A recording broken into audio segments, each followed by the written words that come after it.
വാസ്തവത്തിൽ ഇന്നലത്തെ യാത്ര അല്പം ടയേർഡാണ്, അതുകൊണ്ട് ദൈവവചനം പറയാനായിട്ടുള്ള ഹെൽത്ത് അത്രയും പോരെന്ന് തോന്നുന്നു. Anyway, turn with me to 2 Corinthians chapter 12. 2 Corinthians chapter 12.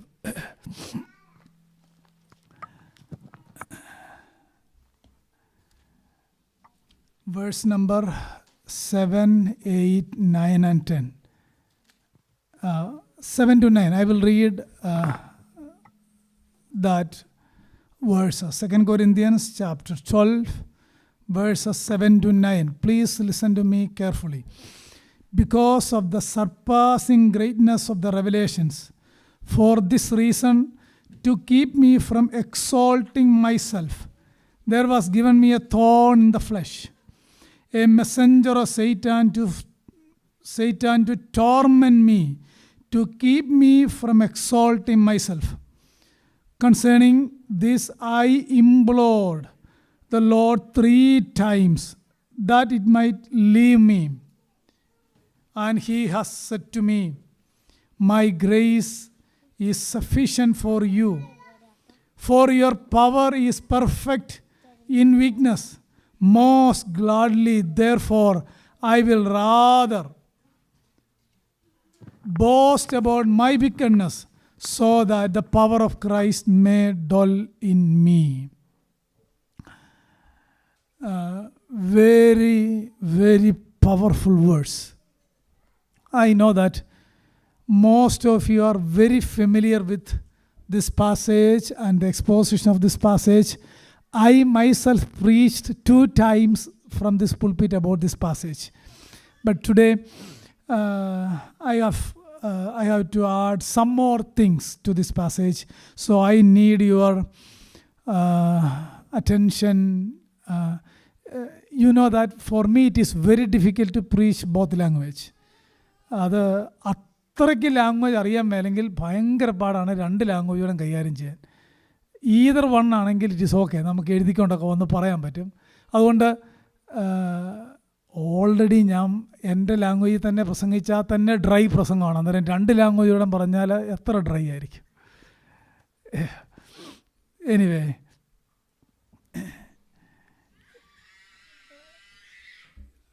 let me start my sermon with a story.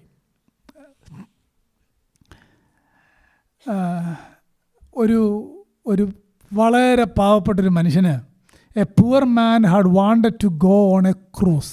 I told the story in the last മാസയോഗം. അദ്ദേഹത്തിന് ഒരു ക്രൂസിൽ യാത്ര ചെയ്യണം.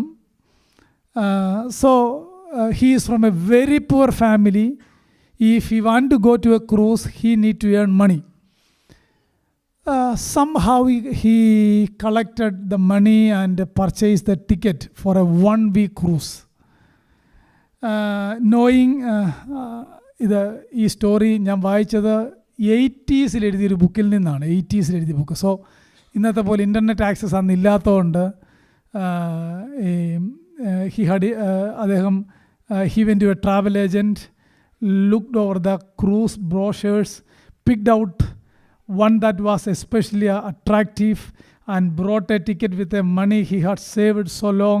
He was hardly able to believe he was about to realize his childhood dream. Knowing he could not afford the kind of elegant food pictured in the brochure, the man planned to bring his own provision for the week. അദ്ദേഹത്തിന് പൈസ ഇല്ലായിരുന്നു. അതുകൊണ്ട് അദ്ദേഹം ഒരു ബ്രോഷറൊക്കെ agent അടുക്കെ പോയി കണ്ടുപിടിച്ച് ഒരു ക്രൂസിന് ഒരാഴ്ചത്തേക്കുള്ള ticket എടുത്തു. പക്ഷേ അദ്ദേഹത്തിന് മനസ്സിലായി കപ്പലിലെ ഫുഡ് കഴിക്കാനായിട്ടുള്ള പണം എൻ്റെ കയ്യിൽ ഇല്ല. അദ്ദേഹം he decided to bring along a week's supply of bread and peanut butter. That was all he could afford. The first few days of the cruise was thrilling. നമ്മൾ ക്രൂസ് കപ്പലിൽ കയറിയിട്ടുള്ളവർക്കറിയാം, ഭയങ്കര ത്രില്ലിംഗ് ആയിരുന്നു. The man ate his peanut sandwich and enjoyed the sunshine and the morning breeze and everything. He enjoyed very well. By the midweek, the man was beginning to notice that he was the only person on the board who was not eating the luxurious meals. By the fifth day,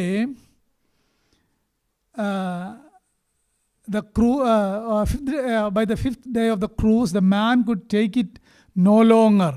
The peanut butter sandwich seemed stale and tasteless. He was desperately hungry. അദ്ദേഹത്തിന് finally എങ്ങനെങ്കിലും ഈ cruise ഒന്ന് കഴിഞ്ഞാൽ മതിയായിരുന്നായി. Finally he stopped a porter. ഇങ്ങനെ ഫുഡുമായിട്ട് serve ചെയ്യാൻ പോയൊരു പോർട്ടറെ തടഞ്ഞു നിർത്തി ചോദിച്ചു, tell me how I might get one of those meals. I am dying for some decent food and I will do anything you say to earn it. അന്നേരം ഈ പോർട്ടർ ഇദ്ദേഹത്തോട് ചോദിച്ചു, sir, don't you have a ticket for this cruise? He said, yes. I spent everything I had for the ticket. I have nothing left with which to buy the food. അന്നേരം ഈ Porter പറഞ്ഞതാണ്, didn't you realize meals are included with your passage? You may eat as much as you like.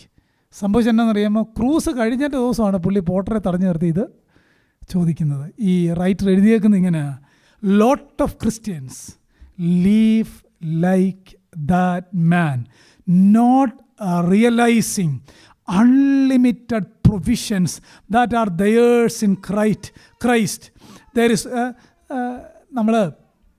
ഞാനിങ്ങനെ അങ്ങ് പറയാം, ആ ക്രൂസെ പോയ ആളെ പോലെയാണ് നമ്മുടെ ഇടയിലെ ഒരു ലാർജ് പെർസെൻറ്റേജ് ഓഫ് പീപ്പിൾ. കർത്താവിനെ പറ്റി വേണ്ട പരിജ്ഞാനം ഇല്ല, എത്ര കേട്ടാലും ഉണ്ടാകത്തുമില്ല. ദൈവവചനത്തെപ്പറ്റി ഒരു സാധാരണ അറിവ് പോലും ഇല്ല. കർത്താവിലുള്ള സഫിഷ്യൻസിയെപ്പറ്റി ഒരു ചിന്ത പോലുമില്ല. നമ്മുടെ കർത്താവ് സഫിഷ്യൻ്റ് ആണെന്നും ദൈവവചനം അബ്സല്യൂട്ട് ട്രൂത്താണെന്നും എനിക്കും നിങ്ങൾക്കും വേണ്ടതെല്ലാം നമ്മളെ കർത്താവ് പർച്ചേസ് ചെയ്തപ്പോൾ, ആ മനുഷ്യൻ ആ ടിക്കറ്റ് എടുത്തപ്പോൾ, he is qualified to eat all the food in the ship. The same way Christ redeemed us, you and me, into the family of God. We have all provisions of Christ. He is available in him. മനസ്സിലാവുന്നോ? പക്ഷേ നമുക്കതൊന്നും അറിയാതെ ഒരു miserable Christian ലൈഫാണ് നമ്മിൽ പല ആളുകളും എന്ത് ചെയ്യുന്നത്. Am I right? How many of you are really enjoying Christian life? How many of you are really enjoying Christian life? നമ്മൾ സൺഡേ വരുന്ന സൺഡേയിലെ നല്ല പാട്ടുകൾ കേൾക്കുമ്പോഴുള്ള എൻജോയ്മെൻ്റ് അല്ല. How many of you are really enjoying Christ? How many of you are really thinking Christ is sufficient for my spiritual need as well as the physical need? ആ ക്രൈസ്റ്റിൻ്റെ സഫിഷ്യൻസിയിൽ ഞാനൊരു സബ്ജക്റ്റിലേക്ക് നിങ്ങളെ കൊണ്ടുപോവുകയാണ്. ആ ക്രൈസ്റ്റിൻ്റെ സഫിഷ്യൻസിയെ ഒറ്റ വാക്കിൽ, there is a single word that encompasses all the riches we find in Christ. That word is grace. കൃപ എന്ന ഒറ്റ പദത്തിനകത്ത് സകല സഫിഷ്യൻസിയും, കർത്താവിലുള്ള സകല റിച്ചസിനെയും ഒറ്റ വാക്കിൽ നമുക്ക് ഉൾപ്പെടുത്താം. Grace. Grace. We all are very familiar with the words. Hebrews chapter 4 verse 12. Go to the throne of grace and asking to the Lord. സകല ആവശ്യങ്ങളുമായിട്ട് കൃപാസനത്തിലേക്ക് നമുക്ക് ചെല്ലാം. റൈറ്റ്? എൻ്റെ ഒരു ചോദ്യം, ഈ I know some of you are familiar with the throne of ancient period. അന്ന് throne എന്ന് കേട്ടാൽ the throne of king, the throne of monarch, the throne of empire. Whenever the people of their country hearing about the throne of empire, they are afraid. They are not ready to hear anything from the decree coming from the mouth of the throne of the king. In that particular moment, our Lord said, "Come to me, there is a throne of grace." അന്നത്തെ രാജാക്കന്മാരുടെ thrown എന്ന് പറയുന്നത് അവർക്ക് ഭയമാണ്. ആ ത്രോണിൽ ഇരുന്ന് രാജാവ് എന്തെങ്കിലും അരുളി ചെയ്താൽ ജനത്തിന് പേടിയാണ്. പക്ഷേ അങ്ങനെയല്ല. നമ്മുടെ കർത്താവ് പറഞ്ഞത് എന്നാണെന്നറിയാം? എബ്രായ ലേഖനത്തിനകത്ത്, നിങ്ങളുടെ ആവശ്യങ്ങളുമായിട്ട് ധൈര്യത്തോടെ കൃപയൊഴുകുന്ന ത്രോണിലേക്ക് കടന്നു വരണം. Thrown of grace. ഏത് സാഹചര്യത്തിലും പ്രാർത്ഥിച്ചിട്ട് മറുപടി ഇല്ലെങ്കിലും നമുക്ക് ആ ത്രോണിൻ്റെ അടുത്തേക്ക് വരാം. അത് ഡിഗ്രി പുറപ്പെടുവിക്കുന്ന ത്രോണല്ല, അവനെ കൊല്ലണം എന്ന് പറയുന്ന ത്രോണല്ല. ഗ്രേസ് അപ്പോൺ ഗ്രേസ്, കൃപ മേൽ കൃപയൊഴുകുന്ന ആ കൃപാസനത്തിലേക്ക് നമുക്കടുത്ത് വരാം. നിങ്ങൾക്കറിയാമോ, ഈ ഗ്രേസ് എന്ന വാക്ക് 150 times we can see in the New Testament. 150 times. ആ നമ്പറിൽ നിന്ന് തന്നെ നമുക്കറിയാം എത്ര മീനിങ് ആയിട്ടുള്ളൊരു പദമാണ്. ഞാൻ there are two kinds of grace. The first one is common grace. ലോകത്തിലുള്ള എല്ലാവർക്കും ദൈവം സൺഷൈൻ കൊടുക്കുന്നുണ്ട്, റെയിൻ കൊടുക്കുന്നുണ്ട്. ഈ ഭൂമിയുടെ ഇക്വിലിബ്രിയം ലെവലായി തന്നെ പോകാൻ വേണ്ടി കർത്താവ് ഗ്രേസ് നൽകുന്നുണ്ട്. അത് നമുക്ക് എല്ലാവർക്കും കാണാം. അപ്പം നമ്മളെ സംബന്ധിച്ചിടത്തോളം the another part is called special grace. അത് നമുക്ക് മാത്രമേ ഉള്ളൂ. അതിനെ James chapter 4 verse 6 is the reference of special grace. അവൻ അധികം കൃപ നൽകുന്നു എന്ന് നമ്മൾ വായിക്കുന്നുണ്ട്. We receive a greater grace. That is talking about the special grace. എന്നെ കേൾക്കുന്ന എല്ലാ ദൈവമക്കളോടും ഞാൻ പറയാം, നമ്മൾ ആരും ഒരു ജനറൽ ഗ്രേസ്, കർത്താവിൻ്റെ ആ മെറ്റീരിയൽ ആയിട്ടുള്ള സപ്ലൈ മാത്രം അനുഭവിച്ച് ജീവിക്കുന്നവരാകരുത്. That is need. We all are needed for that kind of grace. But Bible is explaining special grace, greater grace. അതിനുവേണ്ടിയാണ് എന്നെ നിങ്ങളെ വിളിച്ചേക്കുന്നത്. അതുകൊണ്ട് when we pray to the Lord, asking Lord, we need greater grace, we need abundance grace, we need surpassing grace. അതിൻ്റെ പേരാണ് special grace. നമ്മൾ we are saved by grace, right? Ephesians chapter 2. We are sustaining by grace. Romans 5 verse 2. We are saved by grace. Ephesians 2:8. And in grace we stand. In another word, we are sustained by grace. Romans chapter 5 verse 2. Finally, we are expecting the fullness of grace, the coming of Christ, right? 1 Peter chapter 1 verse 13. ഇങ്ങനെ ഞാൻ conclude ചെയ്യാം ആ ഭാഗം.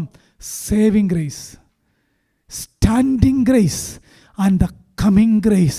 Christian life is all about grace. കുറച്ചുകൂടി ഒന്ന് രാമൻ പറഞ്ഞു ഉറക്കെ. Praise the Lord. ഇതൊക്കെ കേൾക്കുമ്പോഴാണ് സത്യത്തിൽ ഉള്ളിൽ പരിശുദ്ധാത്മാവിൻ്റെ കൺട്രോൾ ഉണ്ടെങ്കിൽ പ്രൈസ് ദി ലോർഡ് പറയേണ്ടത് കേട്ടോ. ഇതിനേക്കാൾ വലിയ സബ്ജക്റ്റ് വല്ലതും ഉണ്ടോ? നമ്മളെ രക്ഷിച്ച കാര്യം, നമ്മളെ നിർത്തുന്ന കാര്യം, വരാനുള്ള കൃപ. മലയാളത്തിൽ വളരെ മനോഹരമായിട്ടാണ് 1 Peter 1:13 ട്രാൻസ്ലേറ്റ് ചെയ്തേക്കുന്നത്. വരാനുള്ള കൃപ, സേവിങ് ഗ്രേസ്. ഇന്ന് നമ്മളിവിടെ കൊണ്ടുവന്നത് that sustaining grace. Our hope is the coming grace. പ്രിയപ്പെട്ടവരെ, grace upholds our salvation, gives the victory in temptation, and help us endure suffering and pain. It helps us understand the word and wisely apply it to our life. It draws us to the communion and prayer and enable us to serve the Lord effectively. In short, we exist and are firmly fixed in an environment of all sufficient grace. നമ്മളെ രക്ഷിച്ചത് നമുക്ക് പാപത്തിൽ ജയം നൽകുന്നത്, കഷ്ടതയിൽ നമ്മളെ നിലനിർത്തുന്നത്, ദൈവവചനം നമ്മളെ മനസ്സിലാക്കാൻ സഹായിക്കുന്നത്, അത് നമ്മിൽ അപ്ലൈ ചെയ്യാൻ സഹായിക്കുന്നത്, നമുക്ക് ദൈവത്തോട് കമ്മ്യൂണിയൻ നൽകുന്നത്, നമ്മളെ പ്രാർത്ഥിക്കാൻ പഠിപ്പിക്കുന്നത്, നമ്മളെ എനേബിൾ ചെയ്യുന്നത്, ഇതിൻ്റെ എല്ലാം ഒരുമിച്ചുള്ള പേരാണ് ഗ്രേസ്. സ്തോത്രം. അതിനെയാണ് ജെയിംസ് വിളിച്ചേക്കുന്നത് റിസീവ് എ ഗ്രേറ്റർ ഗ്രേസ്. നമുക്ക് കർത്താവിനോട് പ്രാർത്ഥിക്കാം. കൃപമേൽ കൃപ. ഒരു വാക്യം ഒന്ന് നോക്കാമോ? Gospel of John chapter 1:14. അവിടെ 2 വാക്കുണ്ട്. ഒന്ന് ടേൺ വിത്ത് മീ. നിങ്ങളുടെ പാസ്റ്റർ പൊതുവെ ബൈബിൾ തുറക്കാൻ അങ്ങനെ പറയാറില്ല. Please turn with me. വാക്യം എടുത്തോ. 4:14. Did you see one word? Full of grace. നമ്മുടെ കർത്താവ് കൃപ നിറഞ്ഞവനായിരുന്നു. He was full of grace. His fullness have all we received and grace upon grace. അവൻ കൃപ നിറഞ്ഞവനായിരുന്നു. അവൻ്റെ നിറവിൽ നിന്ന് നമുക്ക് കൃപമേൽ കൃപ. The meaning is grace upon grace speaks of accumulated grace. One grace following upon another grace. എന്താ കൃപമേൽ കൃപ എന്ന വാക്കിൻ്റെ അർത്ഥം? ഒരു കൃപയല്ല, one grace follows another grace, follows another grace. കാരണം എന്നാണെന്നറിയാമോ? ആ ത്രോൺ ഓഫ് ഗ്രേസിൽ ഇരിക്കുന്നവനെ തിരുവെഴുത്ത് വിളിക്കുന്നത് he is full of grace. അതിൻ്റെ ആപ്ലിക്കേഷൻ ഇത്രയേ ഉള്ളൂ. Such grace is hours each day. ആ ഗ്രേസ് എല്ലാ ദിവസവും നമുക്ക് അവൈലബിൾ ആണെന്നുള്ളതാണ്. സ്തോത്രം. ഞാൻ നെക്സ്റ്റ് വീക്കിൽ ഇത് വിശദമായിട്ട് പ്രസംഗിക്കാം. Romans 5:17. We can see one word is there. The abundance of grace. കൃപയുടെ സമൃദ്ധി എന്ന് കാണാം. The abundance of grace. Ephesians 2:7. The riches of God's grace. ദൈവകൃപയുടെ ധനം. 2 Corinthians 9:14. We can read there, the surpassing grace. അതിമഹത്തായ ദൈവകൃപ. പീറ്റേഴ്സ് എപ്പിസ്റ്റലിൽ നമ്മൾ വായിക്കുന്നുണ്ട്. Chapter 1:6 and 4:10. The manifold grace. The manifold grace. Can you someone read chapter 4:10? 4:10.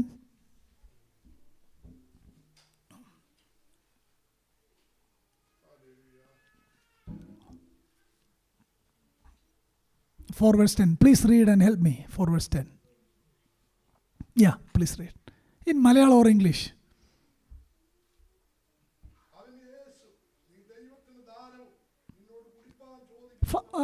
No. 1 Peter 4 verse. 1 Peter. Did I say John? Oh, I am very sorry. 1 Peter. Chapter 4:10. ഓരോരുത്തന് വരം ലഭിച്ചതുപോലെ വിവിധമായുള്ള ദൈവകൃപയുടെ. Did you see one word there? വിവിധമായുള്ള ദൈവകൃപ. Manifold grace of God. Multifaceted grace of God. ബൈബിളിൽ വേറെ ഒരിടത്തും അങ്ങനെ ഒരു പദമില്ല. വിവിധമായുള്ള ദൈവകൃപ. ഇനിയും that same word is used 1 Peter chapter 1:6. That same word is used. ഒന്ന് വായിക്കാമോ? 1 Peter chapter 1:6. അതിൽ നിങ്ങൾ ഇപ്പോൾ അല്പനേരത്തേക്ക് നാനാ പരീക്ഷകളാൽ ദുഃഖിച്ചിരിക്കേണ്ടി വന്നാലും. നിങ്ങൾ കണ്ട ഒരു പദം, നാനാ പരീക്ഷകളാൽ. manifold trials. 4:10 is talking about manifold grace. chapter 1 verse 6 is talking about manifold trials. ഇനി ഇത് രണ്ടുകൂടെ ഒന്ന് കമ്പയർ ചെയ്ത് നോക്കിയേ. പീറ്ററിൻ്റെ എപ്പിസലിൽ മാത്രമേ ഈ രണ്ട് പദമുള്ളൂ, manifold, multi faceted grace, multi faceted trials എന്ന് പറഞ്ഞാൽ അതിൻ്റെ അർത്ഥം എന്താണെന്നറിയാമോ? That is a wonderful parallel. God's multifaceted grace is sufficient for our multifaceted trials. ഇങ്ങനെ പറയാം, വിവിധമായുള്ള ദൈവകൃപ നാനാ പരിശോധനകളിൽ നമുക്ക് നൽകുന്നു. നിങ്ങൾക്കത് രണ്ടുകൂടെ ഒന്ന് കമ്പയർ ചെയ്യാനായിട്ട് പറ്റുമോ? എനിക്കത് ഇന്ന് എക്സ്പ്ലെയിൻ ചെയ്യാനായിട്ട് സമയമില്ല. നമ്മളൊക്കെ ഇവിടെ ഇരിക്കുന്ന എല്ലാവരും നാനാ പരീക്ഷകൾ ഒന്നിനു പുറകെ ഒന്നായി അനുഭവിക്കുന്നവരാണ്. ഇന്നൊരു രോഗമാണ്, നാളെ അത് മാറിയെന്നിരിക്കാം, നാളെ കഴിഞ്ഞടുത്തത് വരാം. അല്ലെങ്കിൽ ഒന്നിനു പുറകെ ഒന്നായി ഓരോ പ്രതീക്ഷകൾ അസ്തമിപ്പിച്ചുകൊണ്ട് ഓരോ കാര്യങ്ങൾ സംഭവിക്കുമ്പോൾ multi faceted trials coming after one. അപ്പോൾ നമുക്കൊരു കാര്യം പറയാനായിട്ട് കഴിയും. 4-ാം അധ്യായത്തിൻ്റെ 10-ാം വാക്യത്തിലേക്ക് പോകണം. ട്രയൽസ് നാനാവിധമാണെങ്കിൽ കൃപയും വിവിധമായുള്ള കൃപയാണ്. ഓരോ ദിവസവും ആ കൃപ നമുക്ക് നൽകുന്നു. ഇനി ഞാൻ പറഞ്ഞ പദമെല്ലാം കൂടെ നോക്കിയേ. അതിമഹത്തായ ദൈവകൃപ, വിവിധമായ ദൈവകൃപ, എല്ലാ സമർത്ഥമായ ദൈവകൃപ, പറഞ്ഞു തീരാത്ത ദൈവകൃപ. ഇതെന്തിനാ നൽകിയേക്കുന്നത് അറിയാമോ? ജീവിതത്തിലെ ഓരോ പ്രതിസന്ധികൾ വരുമ്പോൾ ആ ഓരോ പ്രതിസന്ധിയിൽ എന്നെ ദൈനംദിനം കരം പിടിച്ച് നടത്തേണ്ടതിന് വിവിധമായുള്ള ദൈവകൃപ. Praise the Lord. ഒരു അതിമനോഹരമായൊരു വാക്യമുണ്ട്, അതിമനോഹരമായ വാക്യം കൃപയെപ്പറ്റി. Nowhere is the magnificence of grace more wonderfully stated than in 2 Corinthians chapter 9 verse 8. ദൈവകൃപയെപ്പറ്റി ഇത്രയും മനോഹരമായിട്ട് എക്സ്പ്ലെയിൻ ചെയ്തേക്കുന്ന മറ്റൊരു വാക്യമില്ല. 2 Corinthians chapter 9 verse 8 ഒന്ന് നോക്കാമോ? ഞാൻ ആ വാക്യം ഒന്ന് വായിക്കാനായിട്ട് പോവുകയാണ്. നിങ്ങളത് വായിക്കുമ്പോൾ you can see the superlatives here are staggering. ഒരു വാക്യത്തിനകത്ത് ഇത്രയും സൂപ്പർലെറ്റീവായിട്ട് പദങ്ങൾ ഉപയോഗിച്ചേക്കുന്ന there is no other words the entire Bible. ആ വാക്യം ഒന്ന് വായിച്ചു നോക്കിയേ. You can just understand the superlative there. ഞാനങ്ങ് വായിക്കാം. God is able to make all grace, grace എന്നല്ല, ഓൾ ഗ്രേസ്. കണ്ടോ? All grace abound, another superlative, to you that always, another superlative, having all sufficiency, another, in everything, not something, you may have an abundance for every good deed. Can you mark all the superlative there? All grace, abound, always, all, in everything, abundance, every good work, everything for all. There is nowhere in the entire Bible grace more wonderfully stated than 2 Corinthians chapter 9 verse 8. ഞാൻ ഈ പുൾപിറ്റിൽ നിന്ന് ഈ വാക്യം നിങ്ങളോട് പറയുന്നതിന് മുമ്പ് 100 times I read that verse. I try to understand the depth of that word. ഞാൻ നിങ്ങളോടൊരു കാര്യം പറയാം. Normally I am using commentaries and interpretation books. ചില ആൾക്കാർക്കൊക്കെ അതിന് ഇഷ്ടമല്ല, കമൻട്രി ഉപയോഗിക്കാൻ പാടില്ലെന്നൊക്കെ പറയുന്നവരെ ഞാൻ കണ്ടിട്ടുണ്ട്. But I am very frankly, എനിക്ക് പ്രത്യേകിച്ച് ഇങ്ങനത്തെ പദങ്ങളൊന്നും വായിച്ചാൽ പെട്ടെന്ന് മനസ്സിലാകത്തില്ല. So I used commentaries to understand. നിങ്ങളെ ഞാനങ്ങ് സജസ്റ്റ് ചെയ്യുകയാണ്, use some valid commentaries. God used mighty men to write those books, commentaries. You can understand very simply. They studied the meaning of that word. They studied the original language. God used them for our benefit. അതുകൊണ്ട് അതിനോട് allergy ഉള്ളവർ ഉപയോഗിക്കണ്ട. But please use and understand. ഞാനൊരു commentary വായിച്ചപ്പോഴാണ് എനിക്ക് ഇതിനകത്തെ ആ superlative മനസ്സിലായത്. All grace, sufficiency in everything, abound, all, every. ഇതിനെല്ലാം കൂടെ ചേർത്താണ് നമ്മൾ വായിക്കുന്ന 1 Corinthians 2 Corinthians 9:14 വായിക്കുന്ന വാക്ക് ഇതാണ്. ഇതിനെല്ലാം കൂടെ ചേർത്ത് പറയുന്നൊരു വാക്കാണ് സർപ്പാസിങ് ഗ്രേസ് indwells every believer. അതിമഹത്തായ ദൈവകൃപ എല്ലാ ദൈവമക്കളിലും വസിക്കുന്നു. സർപ്പാസിങ് ഗ്രേസ്. ഇതിൻ്റെ കൺക്ലൂഷനാണ് ചാപ്റ്റർ 9 വേഴ്സ് 15. Indescribable gift. ആ പറഞ്ഞു തീരാത്ത ദാനം എന്നാണെന്നറിയാമോ? നമ്മൾ ഇത്രയും നേരം പറഞ്ഞ ദൈവകൃപയെ പറ്റിയാണ് ചാപ്റ്റർ 9 വേഴ്സ് 15 വായിക്കുന്നത്. പറഞ്ഞു തീരാത്ത കൃപ. ഏതൊക്കെ പദമാണെന്ന് നോക്കിയേ. Abundance of grace, riches of grace, surpassing grace, manifold grace, grace upon grace. He was full of grace.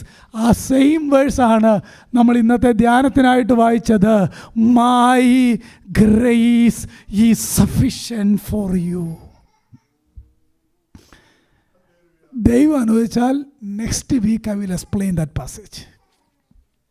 ഞാൻ ഇത്രയും റെഫറൻസ് നിങ്ങളോട് പറഞ്ഞത് ആ ക്രൂസേൽ ആഹാരം കഴിക്കാതെ ബ്രെഡ് സാൻഡ്വിച്ചും കഴിച്ചുകൊണ്ട് പോയ മനുഷ്യനെ പോലെ ആരും ആകരുത്. എല്ലാവരും ഓർക്കേണ്ട കാര്യം, our Lord is full of grace. He is ever ready to give grace upon grace.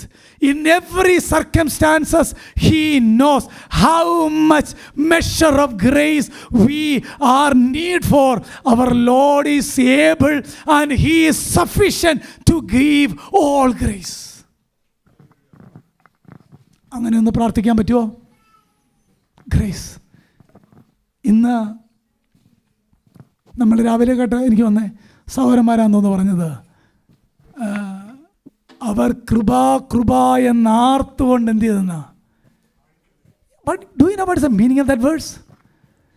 ഈ ആണിക്കൽ എന്ന് പറഞ്ഞ കേവ് സ്റ്റോൺ ആണ്. That is the final stone of the building. അത് വെച്ച് കഴിഞ്ഞാൽ പിന്നെ there is no more building remaining. Everything is completed. That's the meaning of ആണിക്കല്ല് കയറ്റുക എന്ന് പറഞ്ഞാൽ പിന്നെ ഇനി ഒന്നും ബിൽഡിങ്ങിന് പണിയില്ല. Completely finished. എന്താ സെരുബാബേലും കൂട്ടരും ചെയ്തതെന്നറിയാമോ? ഗ്രേസ്, ഗ്രേസ്, ഗ്രേസ് എന്നും പറഞ്ഞ് ആണിക്കല്ല് വെച്ചതിൻ്റെ കാര്യം, when they start to build the house of the Lord, they never thought that we can finish the work of this house. അവരോർത്തത് ഒരിക്കലും ഈ പണി തീരുകയില്ലെന്നാണ് ഓർത്തത്. Because the enemies are surrounding them, they are accusing them. They never thought we can finish the building. But one day by the grace of the Lord they complete the work of the building of the house. That was their final sentence. കൃപ, കൃപ എന്നാർത്തുകൊണ്ട് ഞങ്ങൾ ആണിക്കല്ല് കയറ്റി എന്ന് പറഞ്ഞാൽ, ദൈവമേ ഞങ്ങളെ കൊണ്ടിത് സാധിക്കുമെന്ന് കരുതിയതല്ല, വേണ്ടേ അവസാന കല്ല് ഞങ്ങൾ വെക്കുകയാണ്. ഇതിൻ്റെ പിന്നിൽ ഞങ്ങളെ സഹായിച്ചത് grace upon grace. Got the meaning of that verse? Marvellous verse.